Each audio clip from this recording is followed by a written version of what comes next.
हाँ ध्यान देना अभी प्रॉब्लम दिया था वो बड़ा सा प्रॉब्लम था, नया प्रॉब्लम था। उसके बारे में मैंने आपको लिख के तो दिया था कि दोबारा और एक बार लिख के देते हैं। उसी टाइप का प्रॉब्लम यहाँ पे भी पूछा गया है, राइट। जैसे यहाँ पे देखो, इसके बारे में लिख के देता पूरा। Let f of x is equal to, let f of x का मतलब y equal to f of x, ये y की वैल्यू होगी x to the power 5 plus cos x minus a, find f inverse dash minus a, ये मुझे निकालना है। अब इस टाइप के प्रॉब्लम से पहले बार सिलेबस में आ रहा है, मुझे भी बहुत सारा सोचने के बाद इस प्रॉब्लम के आंसर आ रहे हैं। नए प्रॉब्लम से मुझे भी सोचना पड़ता है, और वो सही भी बताना पड़ता है बच्चों को, ऐसे गलत इन्फॉर्मेशन नहीं दे सकते अपने। तो यहाँ पे बहुत ध्यान देना ही पड़ेगा आपको अच्छे तरह से कि मुझे एक्चुअली क्या निकालना है। मुझे इनवर्स फंक्शन का डेरिवेटिव पूछा है, ये इनवर्स डैश पूछा है, इसका मतलब मुझे इनवर्स फंक्शन का डेरिवेटिव पूछा गया है। एक्चुअली होता क्या है, अगर आप यहाँ पे थोड़ा ध्यान देते हो अच्छे तरह से, let y equal to f of x is a given function, ये तुम्हारा गिवन फंक्शन है, ये तुम्हारा गिवन फंक्शन है। यहां से निकलता है dy by dx, यहां से क्या निकलता dy by dx, because it is y is a function of x, x is a independent variable, y is a dependent variable, derivative of dependent with respect to independent, तो dy by dx निकल जाता है। यहां पे इस 1 1 end r2 y सबको पता है। Then x is equal to f inverse y, x is equal to f inverse y is equal to inverse function of 1 is equal to inverse function of 1। तो ये क्या निकाल के देता है आपको, dxy dy निकालना है। तो मुझे क्या निकालना है यहाँ पे, f इनवर्स का डेरिवेटिव निकालना है, और ये किसके फॉर्म में है, y के फॉर्म में। तो ये कैसे मिलेगा, differentiate x with respect to y, कैसे मिलेगा, differentiate x with respect to y, ऐसे निकालना पड़ेगा इसको। या फिर dx by dy निकालने का फॉर्मूला होगा 1 upon dy by dx comma dy by dx does not equal to 0। अब यहां पे देखते क्या दिया है, तो पहले मुझे जो दिया है, जो निकालना है उसके बारे में सोचते हैं, इसके बारे में सोचते हैं क्या है।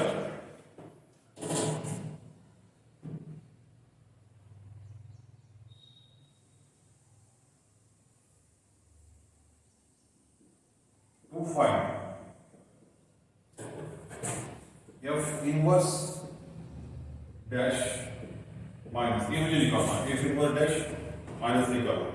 f इनवर्स हो गया इनवर्स फंक्शन, उसका डेरिवेटिव हो गया, और कौन से पॉइंट पे, at y is equal to -3, at y is equal to -3, because यहाँ पे y आ रहा है, राइट। अब मैं निकाल के दिखाऊंगा आपको। Since x is equal to कितना होता है, f इनवर्स y, कितना होता है, x is equal to f inverse y, that is x in the form of y, x in the form of y। अब मैं क्या कर लेता हूं इसको, differentiate x with respect to y कर लेता हूं, तो देयरफॉर मिलेगा dx by dy, dx by dy is equal to d by dy f inverse y,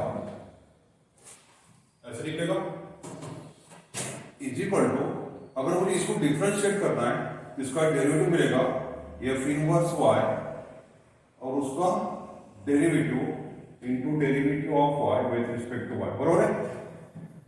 F inverse Wai का डेरिवेटिव कितना होगा, एफ इनवर्स डैश होगा ना। अब मैं डैश यहां पे लिख के आता हूं, तो ये होगा एफ इनवर्स डैश वाई, और डेरिवेटिव वाई कितना होता है 1, तो ये हो गया एफ इनवर्स डैश वाई हो गया। अब मैं तो इनवर्स फंक्शन का डेरिवेटिव dx by dy निकालेगा, फॉर्मूला कितना होता है 1 अपॉन dy by dx। तो इसका मतलब ये हुआ कि f इनवर्स डैश y निकालेगा, formula 1 upon dy by dx हो गया, बरोबर है। अब यहां पे देखो ये हो गया नंबर 1। चलो या फिर आप ऐसे भी कर सकते हैं, यहां पे मैं क्या लिख देता हूं, therefore f inverse dash -3 is equal to 1 upon dy by dx, number 1। अब ये होगी तुम्हारी y की वैल्यू, और जो dy by dx आने वाला है मेरा, वो x के फॉर्म में आने वाला है, राइट। अब यहां पे जाके वही जाओ गिवन में,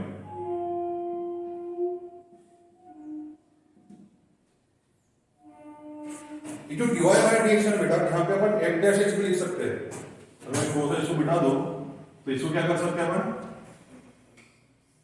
f डैश x कर सकते हैं।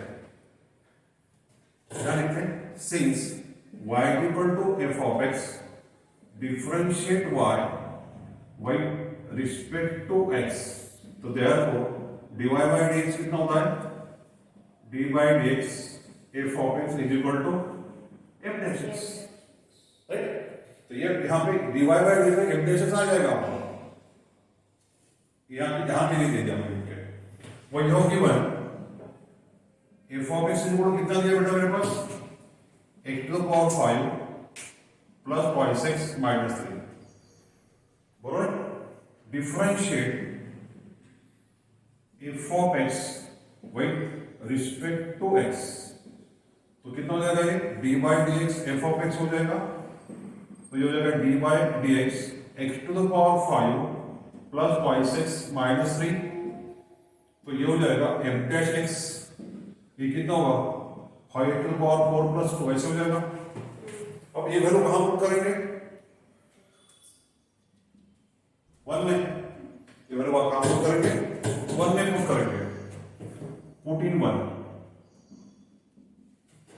तो देयरफॉर f इनवर्स डैश -3 कितना हो जाएगा, 1 upon 5 x to power 4 plus 2 हो जाएगा, इसको नंबर 2 कर देते हैं।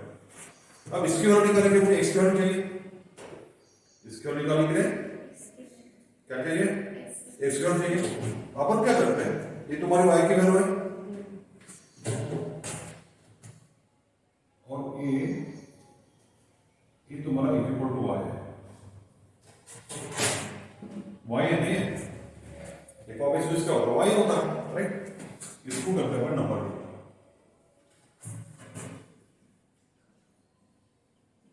वही होगी 1,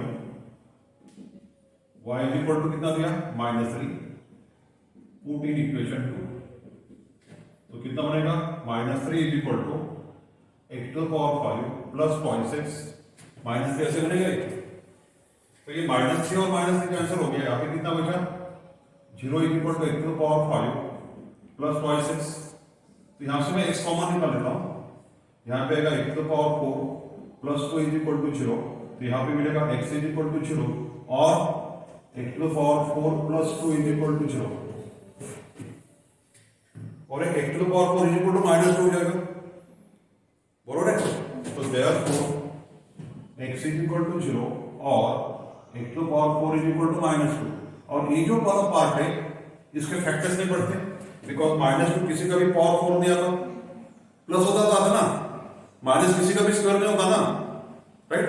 यहां पे लिख देते हैं, इसके सामने लिख देते हैं, factor does not exist, factor does not exist.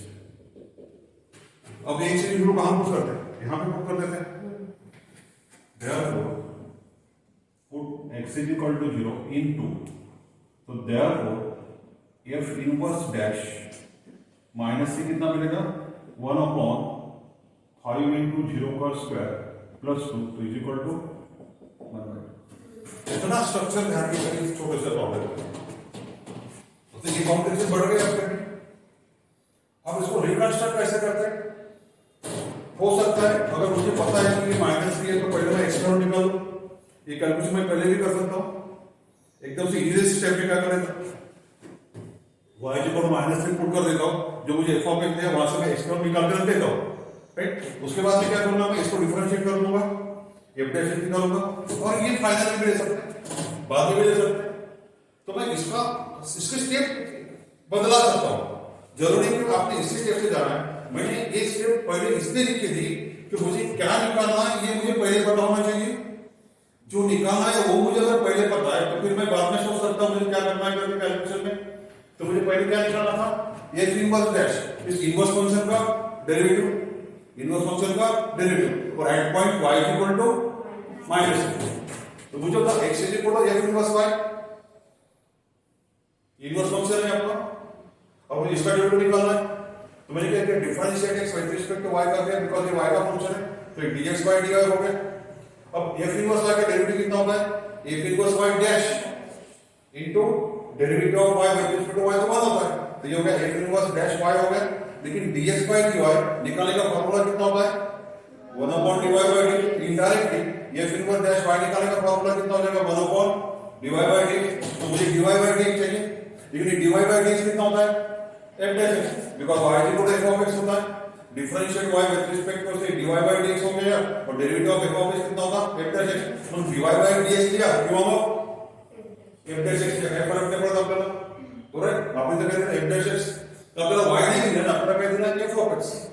मग काय घेतलं आपण, y equal f of x घेतला, या f ऑफ x ला डिफरेंशिएट केला आपण, काय मिळालं आपल्याला f डॅश x किती मिळाला, 5 to the power 4 plus 2, याला पुट केला 1 मध्ये आपल्याला f dash f inverse dash -3 equal to 1 upon, आता तर x ची व्हॅल्यू पाहिजे, त्याला व्हॅल्यू पाहिजे ना आपल्याला, मग x ची व्हॅल्यू कुठे मिळेल, तो तुम्हाला y दिला, f ऑफ x दिला म्हणजे y दिला, मग y ची व्हॅल्यू किती आहे, x to the power 5 plus y6 -3।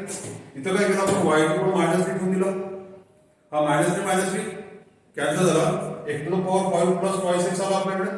इथून आपण x का कॉमन काढलं, x to the power plus 4 plus 2 equal to 0 झालं, ये x इज इक्वल टू 0 और x to the power 4 plus 2 is equal to 0 और x to the power 4 is equal to -2 झाला, आणि -2 कोणाचा स्क्वेअर, त्याचा अर्थ x square equal to -2 can not be solved here.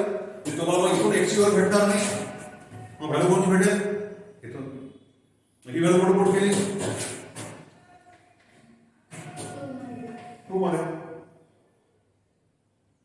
मग मी आपलं वाटतं तर एवढी झंझट आपल्याला वेग पाहिजे नवीन प्रॉब्लेम, तेव्हाच हे प्रॉब्लेम येणार आहे। आणि याच्यामध्ये मला अभ्यास करावा लागेल स्वतःहून, ज्या गोष्टी मी तुम्हाला सांगितल्या या सर्व तुम्हाला डोक्यामध्ये ठेवावं लागेल, नेमकं मला काय करायचं प्रॉब्लेम मध्ये, अजून मार्केटचं सोल्युशन नाही आलं पाहिजे, ते आपल्याला तयार करायचे, तुमचे हार्ड प्रॉब्लेम असो किंवा इझी प्रॉब्लेम्स असो, आणि मी तुम्हाला प्रत्येक एक्झाम्पल सॉल्व्ह करून ठेवलेले प्रॉब्लेम, तुम्हाला आलेले प्रॉब्लेम, काही प्रॉब्लेम तो प्रॉब्लेम सॉल्व्ह प्रश्न नाही, प्रश्न आहे की हे प्रॉब्लेम सॉल्व्ह करताना आपल्याला कोणकोणत्या गोष्टी व्यवस्थित लक्षात ठेवायच्या। मला जर म्हटलं तर मी पटकन म्हटलं इथे मी -3 ठेवला, इथे मी -3 ठेवला, x to the power 5 plus y6 equal to 0, x common काढला, x इज इक्वल टू 0, मग मला काढायचं आहे, हा काढायचा नाही, मला काय काढायचं आहे, dx by dy काढायचं आहे ना, कारण x वर किती असते, f इनवर्स y असते, मग याला डिफरन्शिएट करा, याला डिफरन्शिएट करा, पण याने dx by dy न नुसतं तुमच्याला काय विचारलंय, f इनवर्स डॅश विचारलं, ऍक्च्युअली काय विचारलंय, dx by इनवर्स फंक्शनचा डेरिवेटिव द्यायला लागेल तुम्हाला, आणि x काय असतो, f इनवर्स y असतो, dx by dy विचारलं काय, आप f इनवर्स डॅश विचारलं काय, सारखं झालं, आणि तसे आपण x ला with respect to y differentiate करतो, कारण x कोणाचा फंक्शन असतो, y चा। ते हे सर्व झंझट हे थोडी खिचडी आपल्या डोक्यामध्ये फिक्स पाहिजे, आणि असेच प्रॉब्लेम तुम्हाला एक्झाममध्ये असायला पाहिजे किंवा पुस्तकामध्ये असायला पाहिजे, म्हणजे आपले टॉपिक चांगलं समजते आपल्याला, म्हणजे काय डेरिव्हेटिव्ह आपल्याला नाही पडते, आपण काय शिकवलं नाही पडते, ते सरळ सरळ डेरिव्हेटिव्ह कोणती पढ़ाता 12 का बच्चा पास होने के बाद भी आपको पढ़ा सकता है, कोई दिक्कत नहीं है, लेकिन जो बेसिक पार्ट है वो आपको अच्छे तरह से ही आना चाहिए, इस तरह से समझ लगा पड़ा था बरोबर, राइट।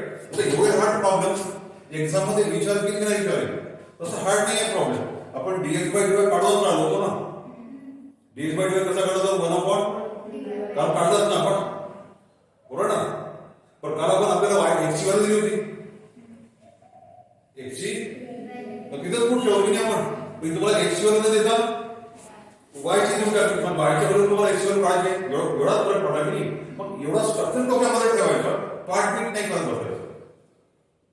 हे पार्ट बीट केला मला काय दिला आणि मला काय आवश्यकता आहे या गोष्टी जर आपल्या डोक्यामध्ये आल्या तर definitely I can solve the problem. काही कठीण नाही ते प्रॉब्लेम सॉल्व करा, पण एकदा त्याला समजून घेता आलं पाहिजे तुम्हाला व्यवस्थित, म्हणजे प्रॉब्लेम येतो. राईट? तुम्हाला मी होमवर्क देणार आहे एक्झामला. पुस्तक फार खराब होते माझं पहिले नवीन प्रॉब्लेम मध्ये फार झेंझट खराब होते. आता याचा एकच प्रॉब्लेम राहिला आहे आपला, जे आपल्याला नवीन पार्ट मध्ये दिलेला आहे. मग आपला जुना पार्ट चालू हो जातो आणि तो सोपा आहे. हे होमवर्कला देतो प्रॉब्लेम असंच. Let f of x is equal to x cube plus x minus 2 comma find f inverse dash 0. f inverse dash 0 असा हा प्रॉब्लेम. आता मला सांगा फटाफट मध्ये जर जायचं असेल, हा तुमचा y आहे, इथे मी काय ठेवला 0, इथे काय ठेवला बरोबर आहे ना, इथे काय ठेवला 0. आता लक्ष ठेवा मला f inverse dash 0 काढायचा. f inverse dash 0 काढायचा. मला x ची व्हॅल्यू लागेल, काय लागेल x ची व्हॅल्यू. मला सांगा f इनवर्स डॅश y किती असतो 1 अपॉन dy by dx म्हणजे 1 अपॉन f डॅश x, आणि f डॅश x कोणाच्या फॉर्म मध्ये येते x च्या. म्हणजे मला व्हॅल्यू जर काढायची तर x ची व्हॅल्यू लागेल ना, बरोबर आहे. मग मी काय करतो आता इथून f डॅश x किती निघेल 3x स्क्वेअर प्लस 1 असा निघेल. मग हा किती होईल 1 अपॉन 3x स्क्वेअर प्लस 1. आता x व्हॅल्यू लागते मला. आता हा f ऑफ x म्हणजे काय तुमचा y, इथे मी y ठेवला किती 0, y जर 0 ठेवला तर किती झाला x cube plus x minus 2 is equal to 0. x cube plus x minus 2 is equal to 0 हे तुमचं पॉलिनॉमियल ऑफ डिग्री 3 वाला इक्वेशन आहे. तुम्हाला x च्या किती व्हॅल्यू भेटायला पाहिजे 3. x च्या किती मला सांगा या इक्वेशनला x is equal to 1 satisfied करते. 1 चा क्यूब 1, 1 प्लस 1 2 आणि मायनस 2 0. म्हणजे याला सॉल्व्ह केल्यानंतर तुम्हाला x ची पहिली व्हॅल्यू कोणती भेटणार आहे 1च भेटेल ना, कारण x इज इक्वल टू 1 याला सॅटिस्फाईड करते तर पहिला फॅक्टर कोणता असेल x is equal to 1. x वर फॅक्टर कोणता असेल x मायनस 1. फॅक्टर कोणता असेल ठीक आहे. नंतर जर फॅक्टर तुम्हाला काढायचे असेल तर सिंथेटिक यूज करावं लागेल. कोणतं डिव्हिजन सिंथेटिक डिव्हिजन यूज करावं लागेल, आठवते का, किंवा याला x मायनस 1 डिवाइड करावं लागेल. राईट? आता जर सिंथेटिक डिव्हिजन यूज करायचं असेल x क्यूबचा कोएफिशियंट 1 असं नाही असं आहे, याचा कोएफिशियंट किती आहे 1. x स्क्वेअर ची टर्म ऑब्सेंट असल्यामुळे 0. x चा कोएफिशियंट 1 आणि हा मायनस 2 आणि हा 1. 1 च्या खाली 1 येतो 1 into 1 1 0 plus 1 1 1 into 1 1 हा किती झाला 2 2 into 1 2 आणि हा बरोबर काय झाला 0. तर सेकंड फॅक्टर इथे आहे तुमचा x square plus x plus 2 म्हणजे आता काय होईल मग x cube plus x minus 2 is equal to 0. याचा पहिला फॅक्टर होईल x मायनस 1 इथून आणि दुसरा फॅक्टर इथून मिळेल x square plus x plus 2 is equal to 0. मग हा सॉल्व्ह केल्यानंतर x इज इक्वल टू 1 भेटते आणि हा जर सॉल्व्ह केला x square plus x plus 2 is equal to 0 भेटतो. आता मला याचे फॅक्टर्स पडणार किती होते, याचे फॅक्टर्स पडते की नाही पडत हे सांगते b स्क्वेअर मायनस 4ac ची व्हॅल्यू. कोणाची व्हॅल्यू b ची व्हॅल्यू किती आहे 1. 1 चा स्क्वेअर मायनस 4 into 1 into 2 बरोबर आहे ना. हा किती झाला मायनस 8, हा झाला मायनस 7 लेस दॅन 0. आणि जर b स्क्वेअर मायनस 4ac लेस दॅन 0 असेल निगेटिव्ह असेल तर factor does not exist. Factor does not exist याचा अर्थ याचे फॅक्टर्स नाही पडत. मग तुम्हाला काय घ्यावं लागेल x इज इक्वल टू 1 इथं 1 पुट करा ना. मग 1 चा स्क्वेअर 1 3 प्लस 1 4 1 by 4 आन्सर होईल याचा. लक्षात पण तुम्हाला हे करायची काही गरज नाही. तुम्हाला एक्स व्हॅल्यू भेटली ना, तुम्हाला एकच व्हॅल्यू पाहिजे फक्त. मग या इक्वेशनला कोण सॅटिस्फाय करते? X is equal to 1. 1 put करणार आहे की संपलं काम. आलं लक्षात? आलं लक्षात? याचे फॅक्टर पडत नाही. याच्या आधीमध्ये सुद्धा काय होतं? X square equal to x to power 4 minus 1 होतं. ते सुद्धा फॅक्टर नाही पडत होते. इथे याचे फॅक्टर नाही पडत असतं. म्हणजे तुम्हाला एक्स ची एकच व्हॅल्यू घ्यायची आहे. एक्सच्या जर 2 आणि 3 व्हॅल्यू भेटली असतात तर 3 व्हॅल्यू काढल्या असतात ना. एक्स इज इक्वल टू 1 पुन्हा दुसरी व्हॅल्यू पुन्हा तिसरी व्हॅल्यू. पण त्याची गरज नाही. कारण त्या प्रॉब्लेमला स्टॉप करून दिलं. Factor does not exist. कारण बी स्क्वेअर मायनस म्हणजे निगेटिव्ह असते. पण हा जर निगेटिव्ह आला तर कोणत्याही क्वांटिटीचे फॅक्टर नाही दिलं. केव्हा निघते? ग्रेटर दॅन 0 किंवा इज इक्वल टू 0 तर फॅक्टर निघते. लेस दॅन 0 तर फॅक्टर निघत नाही. राईट? तुम्ही करून पाहिजे ना आपण. आणि या सर्व गोष्टी डोक्यामध्ये पाहिजे. माझ्या पाहिजे तुमच्या पाहिजे. लक्षात? ते प्रॉब्लेम करता येईल पक्का. आता लक्ष द्या. हे प्रॉब्लेम घरी करायचं. आन्सर किती आहे? 1/1. आन्सर काढून दिलंय तुम्हाला. पण याच्या आधी मी जे प्रॉब्लेम व्यवस्थित लिहून दिलं तसंच लिहिलं. फक्त एक करता येईल तुम्हाला. एक्स व्हॅल्यू पहिले काढा. एफ काढून ठेवा. नंतर मग हे काढा. कसं करते? त्याच्या स्टेप तुम्हाला बदलत नाही. एक्स पहिले काढा. एफ काढा आणि नंतर मग हा. बरोबर आहे की नंतर काय झालं? एकदा आपल्या डोक्यामध्ये जर स्ट्रक्चर काय झालं तर मग आपण एकच एक करून प्रॉब्लेम लिहितो. आणि एक्झाम मध्ये असं नाही की तुम्ही खालचा वर केला तर मार्क पडतात. काही फरक नाही पडत. आता हा पार्ट झाला तुमचा नवीन सिलेबस होता. नवीन इन्व्हर्स इकॉनॉमिक फंक्शनचा पार्ट झाला. ते सर्व प्रॉब्लेम इथे संपले आहेत तुमचे. लक्षात आहे? आता आपल्याला जुन्या पद्धतीने प्रॉब्लेम सॉल्व्ह करायचे.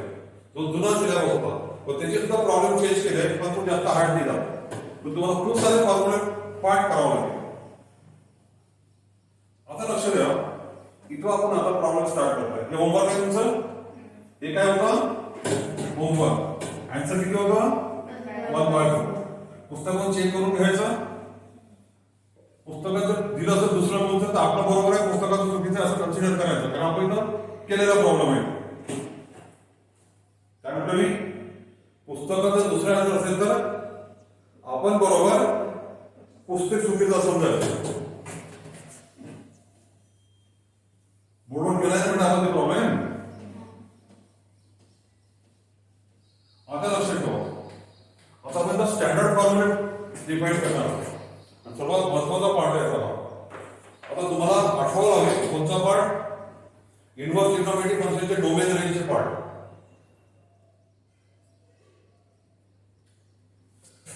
स्टँडर्ड फॉर्म्युला म्हणजे स्टँडर्ड डेरिव्हेटिव्हज.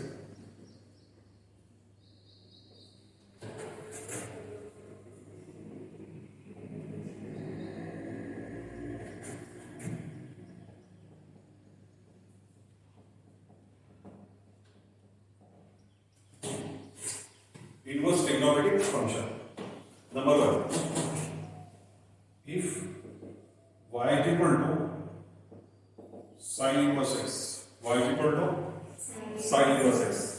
मला सांगा हा x sin inverse अटॅच आहे. म्हणजे x असायला पाहिजे sin inverse च्या डोमेन मध्ये. sin inverse च्या आणि sin चा डोमेन असतो close interval -1 to 1. Close interval मग इथे लिहावं लागेल तुम्हाला x belongs close interval -1 to 1.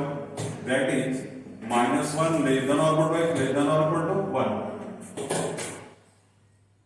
And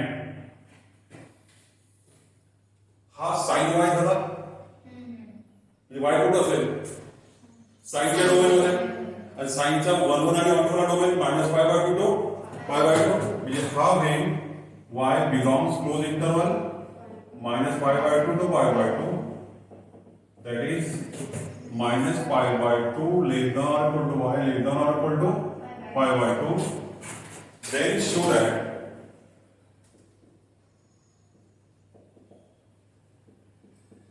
dy by dx ये आप ऐसे हो सकते हैं. Then show that dy dx sin inverse x. dy dx एक नवीन फॉर्म्युला पाहिजे.